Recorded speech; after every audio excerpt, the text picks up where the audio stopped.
Now, our speaker is a DXer and a veteran of many high-profile DXpeditions over the years, although that interest in DX doesn't stop him dabbling with repeaters and restoring old radio sets. Gene Spinelli, K5GS, joins us from home in Tucson, Arizona, to tell us about an expedition that took place, and I think I'm right in saying, Gene, just before the world ground to a standstill due to COVID-19 last year. Oh yeah, it was very interesting returning home to a new world. So I bet it was. It's a good job it didn't happen while you were stuck out there, I would imagine. Anyway, Sure. Thanks very much for joining us this afternoon. What time of the day is it there? 7 a.m. Oh, right. Oh, it's afternoon here. Yeah. All right. Well, the floor is yours, Gene. Thanks for joining us. Thank you very much. I appreciate the opportunity to take you all on a journey to South Orkney Island. I will get started here. Hopefully it'll work. There it is. The project was developed by the Perseverance DX group. We are a small group of like-minded DXers that formed this group after the 2012 ZL9 DXpedition. We named the group after Perseverance Harbor on Campbell Island. And the group was formed for the reason all other DX groups have formed, to activate semi-rare and rare entities. We've done 4 projects since 2014, and hopefully when the world reopens, we will have another project on the way. So let's talk about South Orkneys. The question we always get is why, and the answer was pretty clear. After VP6D, Ducie Island in 2018, we were looking for a new target. We had a list of potential DX opportunities, and we sent that list to Nigel Jolly, the owner of Braveheart, and Nigel responded very quickly that he would be near the South Orkneys in the early part of 2020. So we took that opportunity. The last project that was there was 2011, VP8PJ. So everything came together, and it was number 16. So that was a good place to be, South Orkneys. And of course, after Ducie, which was hot and humid, we were looking for someplace cooler. And quite frankly, not as cold as we had, but it is what it is. To remind you where the South Orkneys are, the very bottom of South America, approximately 850 miles to the South Orkneys, and 375 miles from the tip of the Antarctic Peninsula, Falkland Island, South Georgia Island. So it's below 60 south in the Southern Ocean. We left from Punta Arenas, Chile. We took the Straits of Magellan to the northeast exit into the Atlantic. And what you see here is a straight line to the South Orkneys from our personal locators that we had on the internet, so our family and the DX community can follow our progress. South Orkney Islands are a group of glaciated mountainous islands. We operated from Signy Island, which was this smaller island here. And in subsequent photographs, you'll see the surface is a mixture of open and bare rock, dirt, ice, snow, and some mossy vegetation. So it was pretty interesting geography. We knew the weather would be cold, and it was. The precipitation in the form of snow and rain, just about every day we had something or a mixture. And we ran into some interesting winds, and you'll see the results of at least one of those windstorms in subsequent slides. The UK has a base on Signy Island. It's a scientific outpost. It's used to host visiting researchers. It's staffed from November to April by a team of eight men, and we had a great opportunity to visit with them for a few hours. And it's built on the site of an old whaling station. And in this slide, you see some remnants of that, the boiler floating there, or I should say positioned in the harbor, and an old slipway. Okay, there's also other remnants and historical artifacts scattered around the island. You can see some harpoons. Those are on display at the station. On the lower left-hand side is a pumping engine, and that was just on the side of our campsite, and that was used to pump water. On the right-hand slide, you see a pipe, and that pipe used to extend from up the hill where there's a freshwater lake all the way down the water pipe beach, which is where we landed, and you'll see that in a subsequent slide. Water pipe beach was used for a water tender would come in there, collect the water that was pumped down from the lake and taken over to the whaling station to use for processing the catch. Let's spend a little bit of time on this slide. Borge Bay. The Braveheart came into Borge Bay and anchored in this area. Now, it didn't stay in any one position. It changed based on the winds and the other activities going on with the weather. You see 3 L's, an L here, an L here, and an L here. These are the designated landing positions where we would land equipment on these 2 upper L's in between, and we would land people at this L, and you'll see why in a little bit. It would almost make sense to land everybody in one place, but that wasn't really feasible. There's a little hut here called Water Pipe Hut number 13. That's an emergency shelter for stranded seamen. It has everything you need to sustain human life.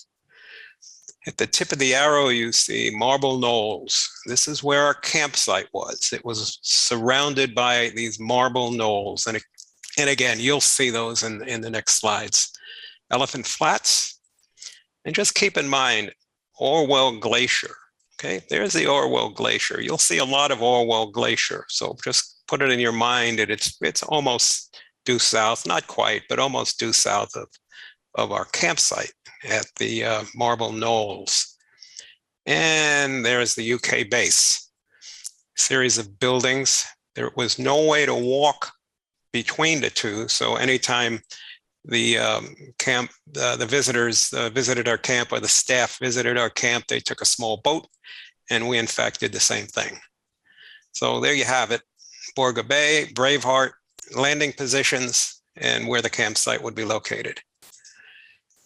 That's the team. We had a team of 14 DXers, 9 Americans, and 5 from outside of America, Ukrainian, Australian, Hungarian, Swiss, and German. And we've been on projects with these gentlemen before, and different projects, and most of us on this team have been together before. So it was a really fun to be with these guys again. Getting permission to go to South Orkney Island is an interesting experience. Since it's below 60 degrees south, you have to go to the Antarctic Treaty System, which is made up of 54 countries. It was originally 12 when the treaty was initially signed in 1959 and ratified in 1961. But now there are 54 countries involved with the treaty system, and DXpedition is considered a form of tourism. So you're allowed to go, assuming you get permission. And for Americans, we get permission by approaching the US State Department and filing an application. And then if it's approved, we go to the Environmental Protection Agency and the National Science Foundation, and we created documents that explain who we are, why we're going there, what we're going to do, how are we going to get there, how are we going to live on the island, and more importantly, dealing with waste. You're not allowed to leave any waste on the island, and that includes human waste. So we had to create a series of risk mitigation strategies in the event something spilled or some unusual situation. So everything had to be documented and approved by the various agencies. And that was done, and they were relatively happy with what we created, and they gave us a 9-page landing permit that listed what we were permitted to do and not do. We knew we would need sturdy buildings, so we bought these weatherport buildings. They may look familiar to you. We bought them from the VP8 ORK team that was there in 2011. These are the same buildings. We took them over to the home of W1SRD in California in July and assembled them, inventoried, minor repairs, fabricated floor panels that you'll see a lot more of later, and then cleaned and disinfected everything with an approved disinfectant. We labeled all the parts so we could put it together quickly in a less pleasant environment, in a windy, cold, and raining environment. And this is Walt N6XG building floor panels. We split 4x8 sheets of plywood, and we did that to make it easier to carry in the wind because we knew it was going to be windy. We created a floor plan, 7 radio positions, each one numbered, equipment laid out to make sure it fit. This is 12 feet wide by 24 feet long, and you can see it. Everything fit fairly well. It was interesting how Dave laid this out, K3EL, and everything had an assigned generator. So we knew if we took off generator 1, what stations would come offline. So that was all laid out beforehand. Okay, we went back to California in October of 2019 to the home of N6XG. We consolidated all the equipment, and this is just a subset of it, all of the equipment at Walt's home. And this is W1SRD, Steve and Dave, K3EL, integrating all the hardware and software, connected it to the satellite. We had to make sure the networking worked, and we didn't want to be shooting bugs while we were on the island. So everything was implemented, installed, consolidated, tested in California, then repacked and disinfected. The cases had to be disinfected inside and out, so we don't introduce any foreign organisms to Antarctica. This is Walt, who built a patch panel. You will see this later on. Walt designed this panel and built an antenna matrix panel. It looks rather imposing when you see it in operation, but it's really not. And again, just a subset of the equipment. We put everything into a container and put it on a ship in Oakland, California. And it took about 10 weeks for that ship to stop in Panama, change ships, and then it stopped again down in Chile, change ships, and everything wound up in Punta Arenas. Plenty of time for us to get down there and inventory everything. We used a company called Agunsa. Agunsa is a global logistics company, and we learned that they, number one, knew Nigel Jolly and the Braveheart from another project, and they also are a subcontracted at NASA. So we felt very comfortable with them, and they were terrific. On the 14th of February, we went to the Braveheart to help unload the shipment and place everything on the ship. This is the night before we sailed. This is the 14th. We had the team at a hotel in Punta Arenas. We decided we had to bond with the crew, so we brought the Braveheart crew over to the hotel. This is Matt Jolly, the skipper.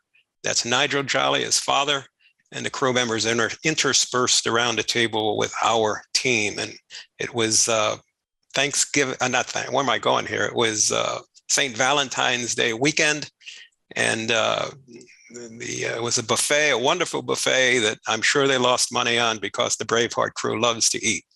But it was a really good time, and everybody bonded quite nicely. The next several days, the hotel allowed us to use one of their rooms, and we would have daily briefings as to what was happening. Because when you have 14 people from 6 different countries, everybody needs to know what's going on every day. So we had planning sessions and laid out a plan for the day. Okay, the next day on the Saturday, the 15th, you can see it was raining, it was windy, and quite frankly, it was miserable. And we had a trolley behind the van to bring all our personal gear. All the equipment was preloaded, and this was just our personal gear coming over.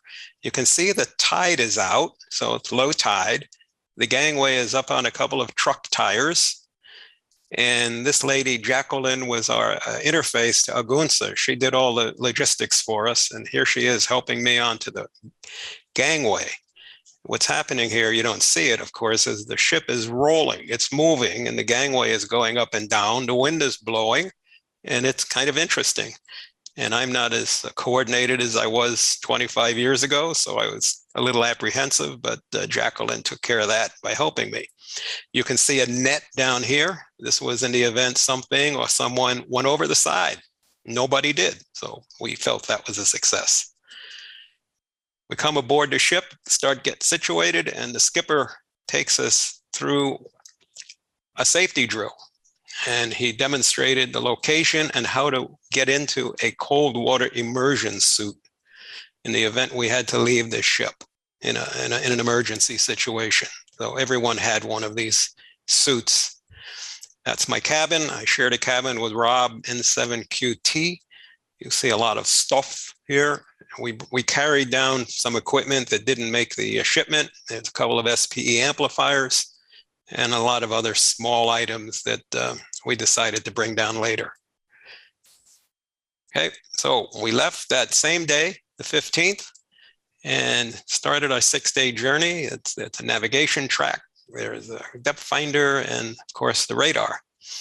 And as we entered the area of South Orkney Islands, those are icebergs, big icebergs and little icebergs.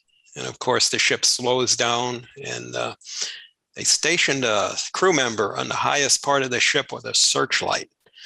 And of course, what he's looking for are obstacles that the helmsman may not see, and just alerting the bridge to what he sees.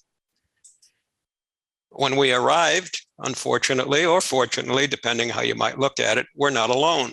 There was this factory ship. It's a fish factory ship. Smaller ships go out fishing. They bring their catch back to the factory ship. They are processed on the factory ship, and then the smaller ships go out for another catch. We learned that this area is popular for krill fishing. Norwegian, Korean, Chinese vessels dot the area. I think there were 2 of them there when we were there. This is a krill. It is a tiny little shrimp-like character, really interesting. It's whale food. Could you imagine how many billions of these are required to feed a whale? And this is something new that I learned, it's also used as an alternative medicine, sold in alternative health food shops for heart disease and managing blood fats, cholesterol, et cetera. And I never knew this until after this project. And then I saw this for sale in one of the shops I go to. So we learn a lot on DXpeditions. The sun comes up after we arrive in our anchorage, and this is what we saw. It's about 100 meters of ice. This is the upper L landing spot. This was the lower L landing spot, and this was the landing L for people. And there's water pipe hut number 13. So we sent out a recon team. This is a specially custom-made boat to operate around ice. And you can see there will not be any equipment loaded or unloaded today. And there's the Braveheart in one of the fish factories. Okay, so this was the recon team. They did get ashore. This is Water Pipe Beach. The upper L would be here, the lower L would be around here. And you can see some elephant seals. We are told the week before we were there were 400 elephant seals on this beach. And I guess they found out we were coming and decided to leave. Whatever, it was perfect because they did not bother us at all. The team hiked up to where the campsite would be. This is the Orwell Glacier. These are the marble knolls, and they actually go around. You don't see the ones in the foreground, but this campsite was really protected in this area. The ice, surprisingly, had blown in a couple of days before we arrived. So we lost that one day arrival day. But the base commander at the UK base told us that the ice would blow out that night. The winds were going to change. And sure enough, this is what it looked like the next morning. And we started bringing equipment over. Okay, so I'll take you through how we landed people and equipment. This is Dave K3EL. This is a cliff. And you'll see it a different way in a minute. There's a cliff below here, and Dave shimmied up the cliff. And a line was thrown over so the other folks can pull themselves up. So here's how Dave did that. Right in here is this gap. So it's possible to walk into this gap and then shimmy up, walk up, leg on each side. This is before the ladder and stairs, of course. You can see the line that was thrown over. So before the lines were there, we would grab that rope and pull ourselves up, and one leg here, you get the picture. The small boat would come in and go right up against these rocks. And that's a different view. That's me in the red and Dave in the yellow.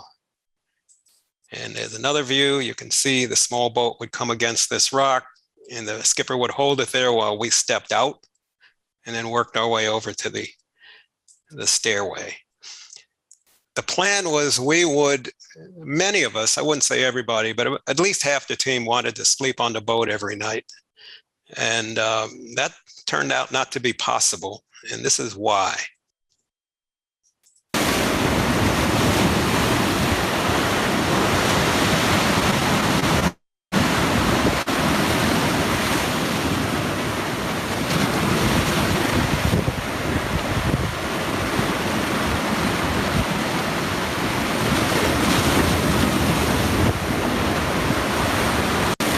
I'll tell you, he didn't get in.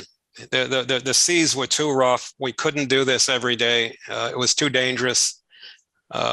This is a crew member. I just want to alert you, we were not allowed to do this. This is strictly the crew. Okay, so you can see it would be really difficult to move people back and forth. So we all stayed on the island for the entire DXpedition. The crew would bring over food, 2 meals a day, 2 hot meals a day, petrol and water. But the rest of us, except for one break about 7 days in, the weather was good enough to put people on the small boat, go back for a shower, and then back to the island. So here we are. This is offloading equipment. This is as close as the boat could get, and you'll see why in a minute. There were 4 men here in hip boots or waders. They went out into the cold water and set up a daisy chain to move the equipment over to the beach. This is what it looked like at low tide. So you can see the obstacles that prevented the boat from getting any closer. And pretty interesting because it's so slippery. And with all these rocks, you had to really be careful carrying this equipment out. Staged everything on the beach. And then as these DXpeditions go, you had to go up a hill, probably 300 meters to the campsite. This is one of the crewmen, Porky Barlow. It looks like we're working Porky like a hired rented mule, but we're not. There's guys behind there helping Porky move that trolley. So here's the flooring going together. You notice there are galvanized steel straps. We strapped all of these floorboards together because these rails would eventually hold the arcs that held the building top up. And these arcs would be under tension trying to pull out. So we thought that if these boards were not secured to one another, they would pull the boards out. And I think you get the picture there. There's less pounding in, I think we had 20 some odds 10-inch spikes per building. And there's another one of Les doing the galvanized straps. That's what the sleeping tent looked like as we were getting ready to move in. These are disco beds, 2 beds per bunk. And these are the same beds that we used on the Heard Island DXpedition in 2016. This is what it looked like after we moved in. I wouldn't tell you we had a lot of space, but we had enough to survive for a couple of weeks. This is what the radio tent looked like. This was the radio operating tent, the 7 stations. At this picture, it is fully staffed. All the stations are on the air. That's HB9BXC, Hans Peter, and Walt N6XG, Steve W1SRD, Ken NG2H, that's me, Les W2LK, Lassie HA0NAR, and way back in the corner is Rob N7QT. This was our kitchen area. The crew brought over 2 hot meals a day. We had a supply of breakfast cereals and breads and butters and jams and that sort of stuff. You don't see it in a photo, but there's a hot water boiler off to the side, hot tea and coffee 24 hours a day. We also had a 3-day emergency supply of food and water and some petrol in the event the ship couldn't supply us for some reason, mainly due to weather. Okay, so here's the antenna patch panel that Walt designed and built. It looks very imposing. It could be, but after you see it a few times, you realize your goal is to determine what radio position you're going to be at, select an antenna for the band that you want to be on, find an unused filter. There's 15 filters for different bands, and then plug accordingly to give yourself an antenna and a band. And here this is just the tail end of the networking setup. We had 2 laptops on a desk monitoring the network. Okay, we had a single camp, unlike Ducey where we had 2 camps a kilometer apart from one another. We were not able to use the beach for antennas, and we wanted some way to get the ability to operate 2 or 3 stations simultaneously on the same band, which we did. And we did that by using cross-polarized antennas, and the antennas were placed as far apart as possible. But we also knew we'd have to be dealing with wind. So here's a image of the team. This was the first day, maybe the second day, putting together the Yagi antennas. These were EAntennas from WeMo, and I'm sure you guys know who WeMo is in Europe. Very terrific DXpedition supplier partner. This is the 160 antenna going up. It was a 24-meter aluminum spider pole from Spider Beam, Germany.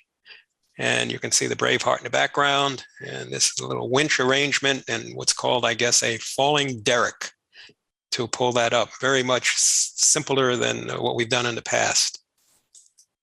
Okay, here is the radio tent. Here's the sleeping tent. That little gray building there is the toilet. And this is our generator shed. You can see elephant flats here, elephant flats here, elephant flats. These are the elephant seals. You can see the marble knolls. These are the marble knolls. And you can see we have antennas on the marble knolls, but you can't see the antennas very well, so now you can. And there are 3 more antennas, actually 4. One's not labeled. There was a beverage antenna out in this direction. So you can see we had a pretty good setup. We were surrounded by the knolls. We had some wind protection, although this was a wind tunnel here. And being a wind tunnel, we had some interesting challenges. This is typically what it looked like in the morning. We'd have some snow, but the days were interesting. The weather was amazing. This is the 40-meter Foursquare. It was located in a wind tunnel. And by the end of the project, it was a single element 40-meter vertical, and the rest of it was trash. So we scrapped it and replaced it. This is one of the Moxon, the work band Moxons, up on a marble knoll, pointed to Europe. So you can see why Europe had so many contacts. This is another Moxon, tribander, pointed to North America. Not the best position, but you know, when you're on a DXpedition, you live with what you get. Okay, this to me is the embodiment of Antarctica. It is foreboding, uninviting, cold, lots of wires and guy ropes, and changing antenna direction in the pitch dark was an interesting challenge. You'll notice we did not run the antennas all the way up to the top because we knew we would have to be dealing with heavy winds. Okay, there's the beverage antenna. We heard you better than you heard us. This is the 80-meter vertical. This is the Orwell Glacier. 17-meter VDA. The same 17-meter VDA from a different angle, pointed towards Europe. Again, you can see why Europe had so many more QSOs on this project. This was the results of the first windstorm that came through a couple of days into the project. This is the 17-meter VDA you just saw, and this is the 80-meter antenna that snapped in 2 places. So the antenna team went out to work on that. Oops, there's the UK base back there. There it is. Okay. This is Haya, DJ9 Radio, who was our generator czar and power distribution czar. We used 3 6.5 kilowatt generators. We bought this cable in Punta Arenas, and we built a little weather protection shed. This is a natural rock outcropping. These stones were picked up around the area, and of course, plywood to cover the generators. When we left, all of these stones were taken down and put back, maybe not in the original position, but certainly back where they belong, on the ground. Refueling every 6 to 8 hours. And this was a rather nasty job because the wind was always blowing and the fuel would be spraying, and these guys would come back into the radio tent and you know what they had just done. You can smell the petrol. We used the same schedule on this project that we used on Signy Island. Amazingly simple. We had 3 teams, 5, 5, and 4. Each team member was given a choice of what they wanted to operate, and we laid that out for them. You see 5 members here and 4 here. We had 7 stations, so that meant there would be some vacant stations when the teams were active. And the rule was, if you're not on the watch or you're not on that team, and there's an empty station and you want to use it, go ahead and use it. Just tell the team captain you're going to do that. But the person on the team has priority over station, band, and antenna. In other words, if you are not on that team, you come and you get what's left over. And we pretty much, propagation dependent, had stations going all the time. Every 4 days, we would shift to the next slot.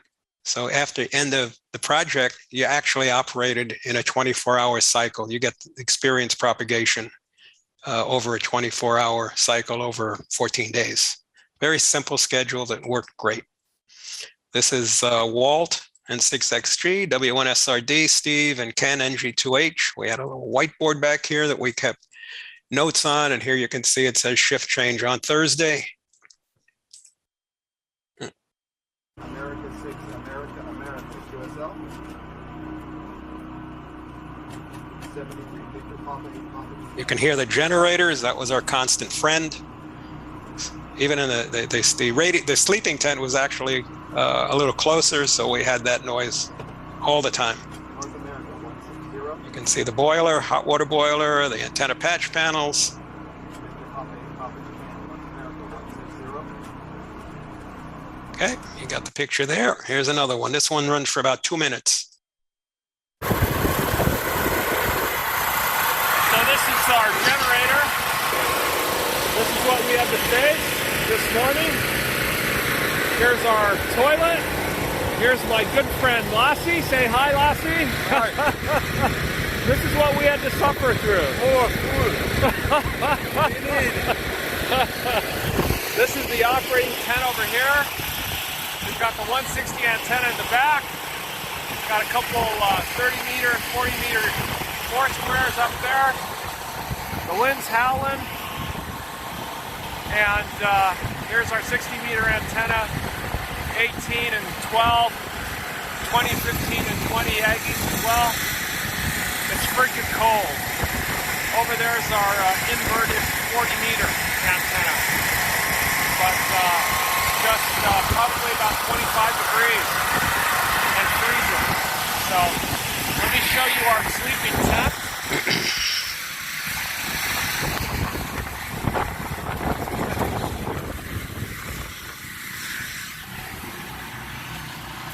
This is what it looks like. This is my bunk over here. Double bunks, as you can see.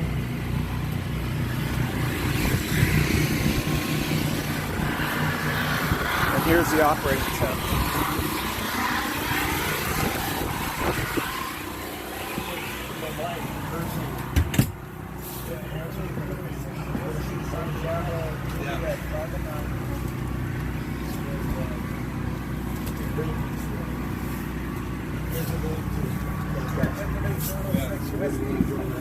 Yeah, I'm there.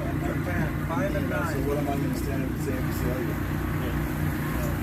Zulu 6, Whiskey, Sierra, Japan, 5 and 9. The opening line is, it was really hard. And here are the reasons why. Got some FT8 operation here. Here's the master. The Master Blaster. Master Blaster, Steve, the SSB King.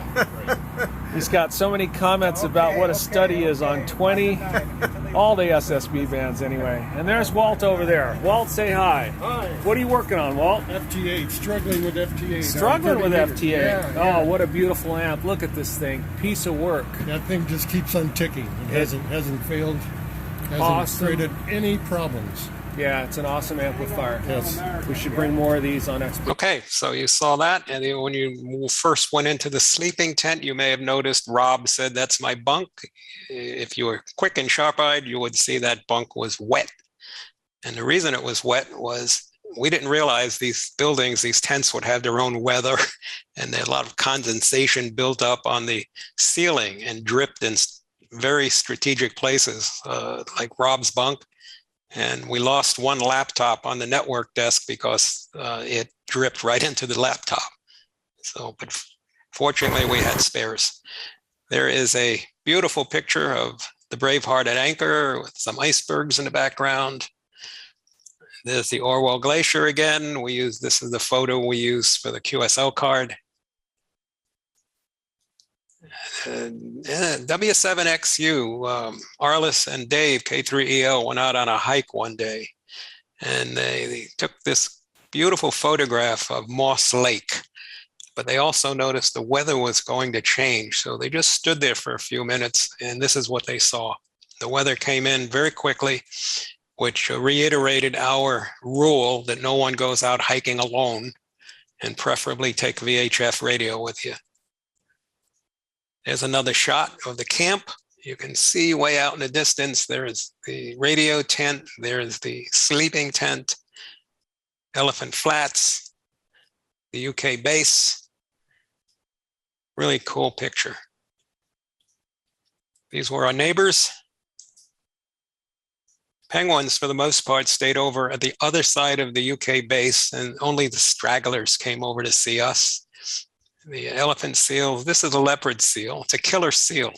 It eats smaller seals. So they're very wary of this guy. And this was out on an ice floe. This is a phenomenal picture. There we are, sunrise in Antarctica. But after 14 days, everybody was tired. And we would sleep wherever we can grab sleep.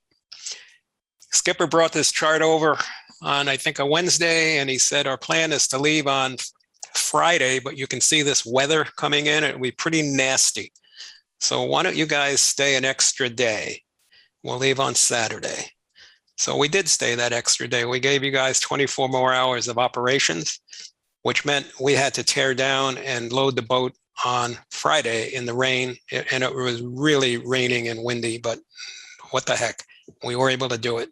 And then we left at sunup, and we were able to go through the ice fields in the daytime, which was really helpful.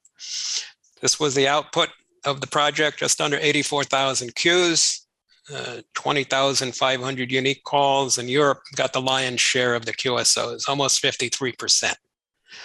The expected production bands were 40, 30, 17, and 20, I guess, yeah. So you can see the numbers were pretty good. FT8 came out very nicely. When the sideband faded and when RTTY faded, we'd go to FT8. Okay, sponsorships without companies like Elecraft and DX Engineering and Wemo and everybody else you see here, we would have a tough time doing these projects. They either donated outright, loaned, or heavily discounted equipment for us.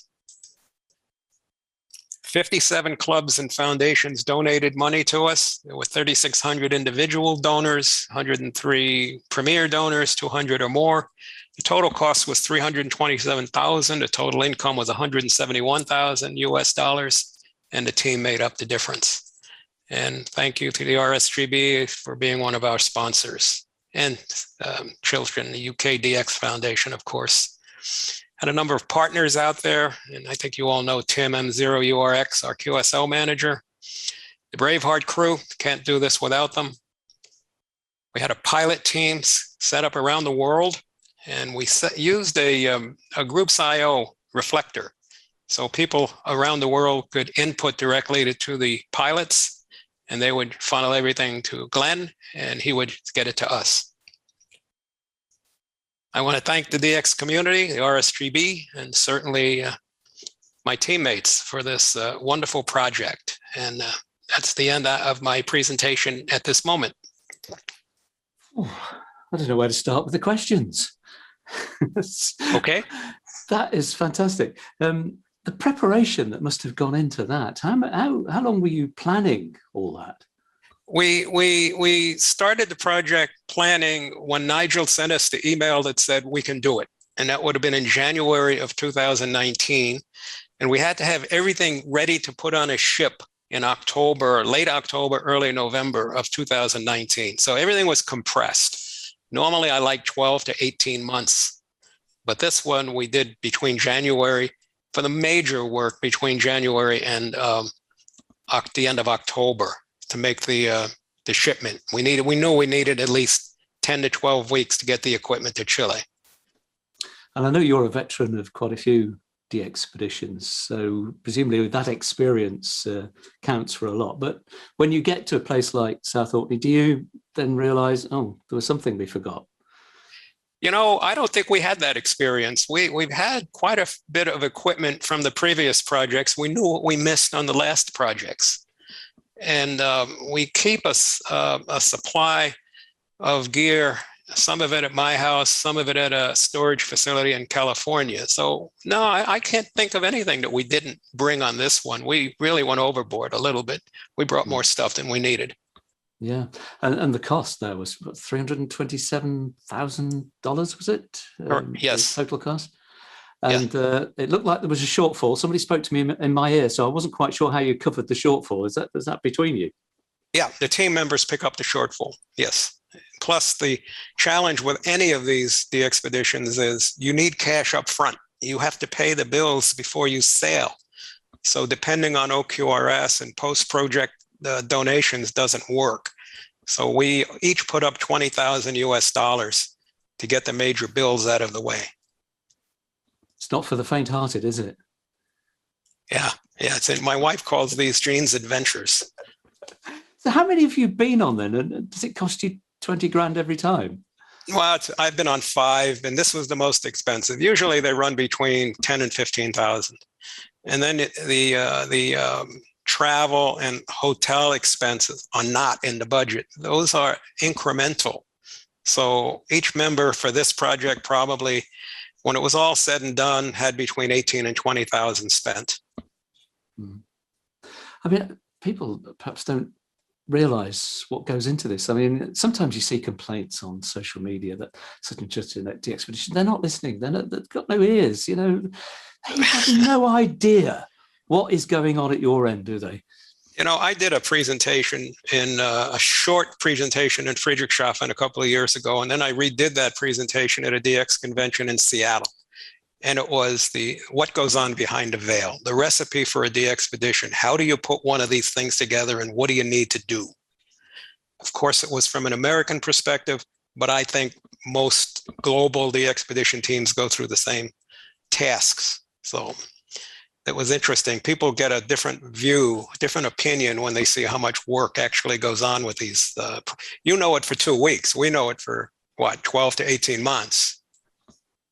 Well, earlier in the day, we were talking to a chap who'd been on a DXpedition, the other end of the world, well, the top end of the world. You were at the bottom. Oh, yeah. in the Arctic, and you didn't mention that you had to take guns or dogs to see off polar bears, and but there were wild animals around you, but you were reasonably safe from those, were you? Yeah, we were. We've all been trained how to deal with the wildlife. We know absolutely not to get near them. Keep your distance. A seal bite would be devastating because there's apparently quite a bit of bacteria in their mouth, and they will cause an infection. So we stayed clear of the wildlife. Of course, that's something else you've got to compare with, because you had slippery rocks and snow and ice. What would have happened in the case of a medical emergency? We have a doctor on board. Arliss, W7XU, is an emergency room, retired now, emergency room physician. He had a medical kit with him. The Braveheart has a fairly well-stocked dispensary. So, for basic falls, slip and falls, lacerations, the docs can handle that. Yeah, and it seems you depended quite heavily on the crew of the Braveheart as well. Yeah. I mean, if you look at the photograph, it's no secret that most of us are pretty old guys, and all this heavy lifting, the Braveheart crew pitched in and did most of the heavy, in fact, all of the heavy lifting. Did any of them show any signs of being interested in amateur radio after all that? No. No. Probably thought you were all mad. There were other words they used. Just a second, Gene, because Rob was trying to tell me something there, and I couldn't quite hear what you were saying. Rob, is it relevant to this? Oh, yeah. It reminded me that, of course, towards the end of this, you would have been coming home to a world that was shutting down from COVID. How did that affect things? When we got to Chile, back to Punta Arenas, the first thing we had to do is get the equipment off the ship and get it back to Agunza. And we did that. And then we realized there was a lot of unrest going on in Chile at the time. And airline reservations had to be changed. Several of us decided to get out of there early because of the chaos in the air travel system. We were getting reports of major delays and cancellations. One of the team members had planned to go to Patagonia for a camping trip, and he did. But when he came back, he found his airline reservations were canceled and had to scurry to figure out how to get back to the US. But I left 2 days early. I couldn't get out on the airline I was scheduled on. I didn't want to wait, so I just rebooked on another airline. And I got home, very uneventful trip. Were you aware while you were on the island that something was brewing?